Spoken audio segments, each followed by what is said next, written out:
Un saludo a todos. Mi nombre es Emilio José Álvarez Castaño y quiero, en primer lugar, agradecerle al comité organizador de este Congreso Internacional de Identidades, Inclusión y Desigualdad la iniciativa que han tenido por organizar este evento por segundo año consecutivo y también por aceptar mi propuesta que dentro de este simposio sobre pandemia he titulado Otredad y Pandemia, I'm Legend de Richard Matheson y sus versiones cinematográficas. Por lo tanto, se trata de una colaboración desde el campo de la literatura y del cine. Para afrontarla voy a hacer una pequeña introducción al autor y después voy a desarrollar un comentario sobre cada una de las obras para al final llegar a una conclusión sobre qué podemos aprender de todo ello en relación a la pandemia actual. Richard Matheson fue un escritor y guionista estadounidense que escribió en el año 1954, publicó la novela Soy Leyenda. Es un escritor conocido dentro del ámbito de la fantasía y del terror y también fue guionista de 16 episodios de la teleserie La Dimensión Desconocida y autor de la novela Duel en el año 71, que sirvió de base para la película del mismo año que en España se tituló El Diablo sobre Ruedas, dirigida por Steven Spielberg.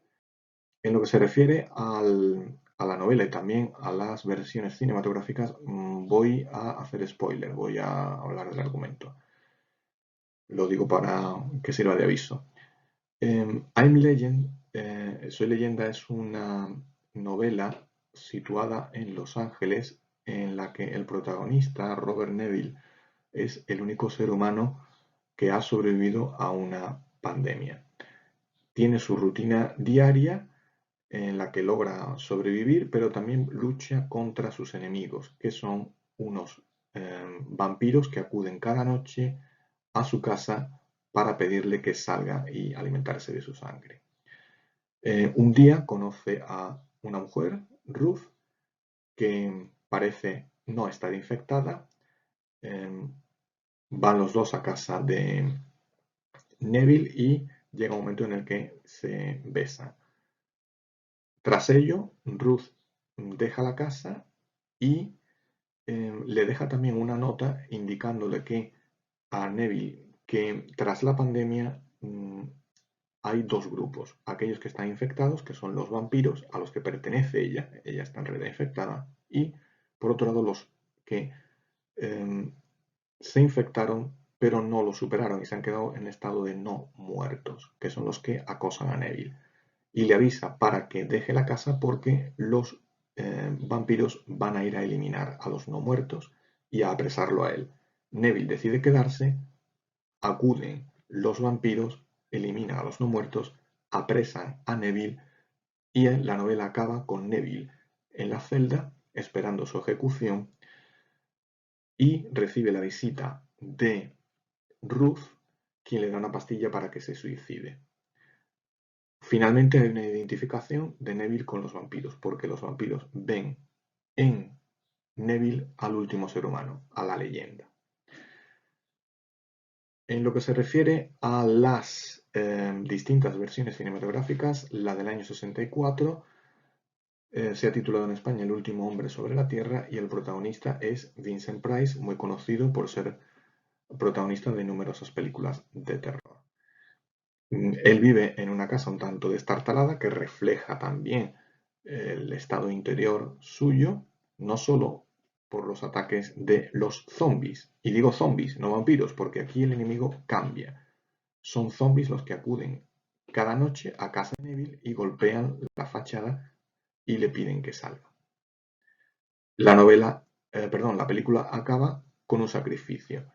Es importante el concepto de sacrificio y de mesianismo en las versiones cinematográficas. Aquí concluye en una iglesia, le clavan una lanza y Ruth acude a despedirse de él en sus últimos momentos.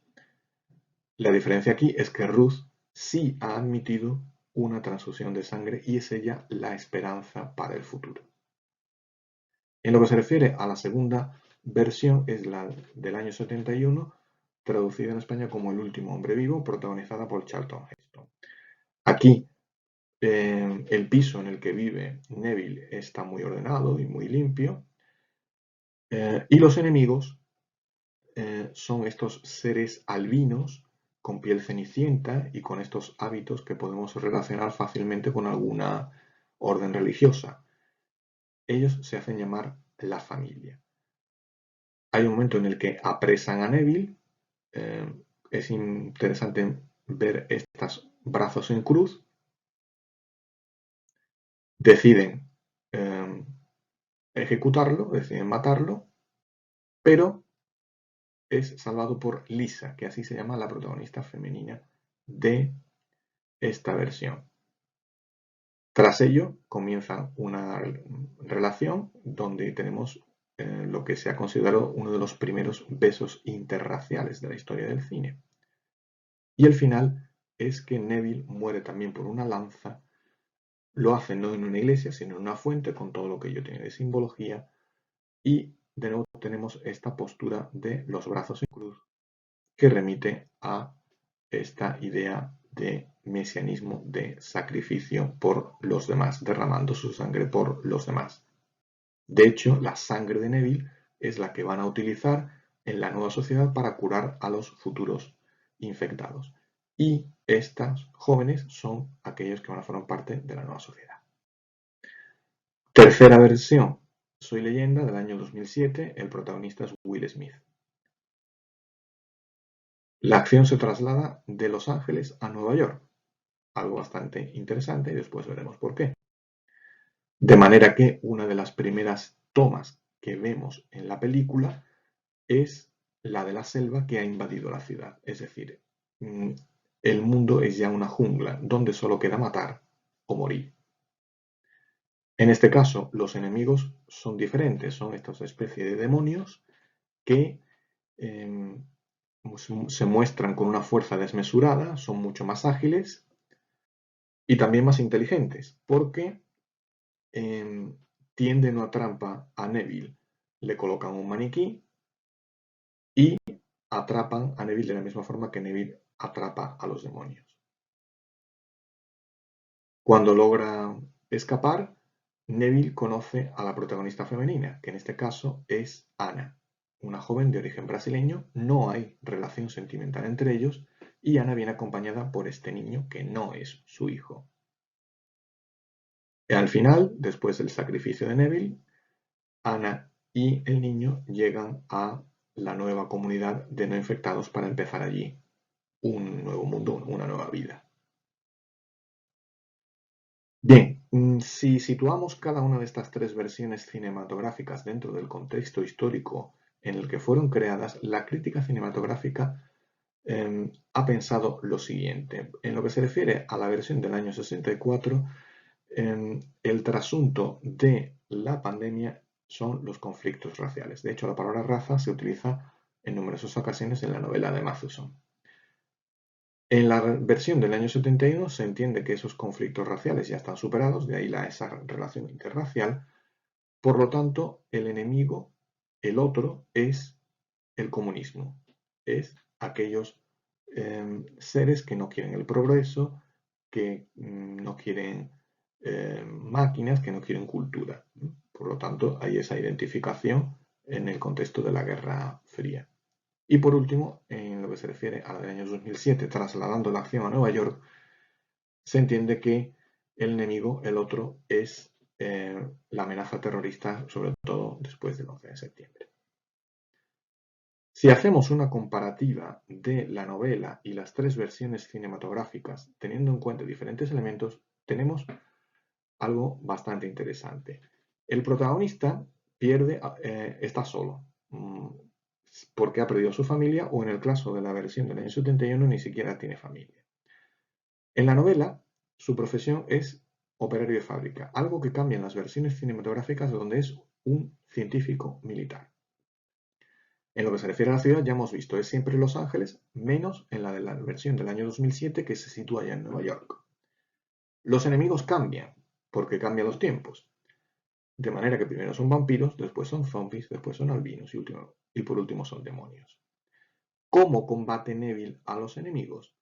Por medio del conocimiento científico y no tanto de la leyenda. Las leyendas dicen que para combatir a un vampiro son necesarios ajos, espejos, crucifijos, Biblias, etc. Se combate aquí por medio de la ciencia y con armas cada vez más sofisticadas, como es el caso por último, de metralletas o del fuego. Y en el caso de la versión de 2007, por medio de experimentación con animales antes de experimentar con los demonios. ¿Qué ocurre con el personaje femenino? Ruth, en la novela, es un miembro de la nueva sociedad, es un vampiro que trata de ayudar a Neville. ¿Qué ocurre en la versión de los 64? Es un vampiro que acepta curarse, que acepta la transfusión de sangre. Un cambio bastante interesante. Sin embargo, en la del año 71 y en el año 2007, Lisa y Anna ya no están ni siquiera infectadas. ¿Cómo es la sociedad nueva que quieren construir?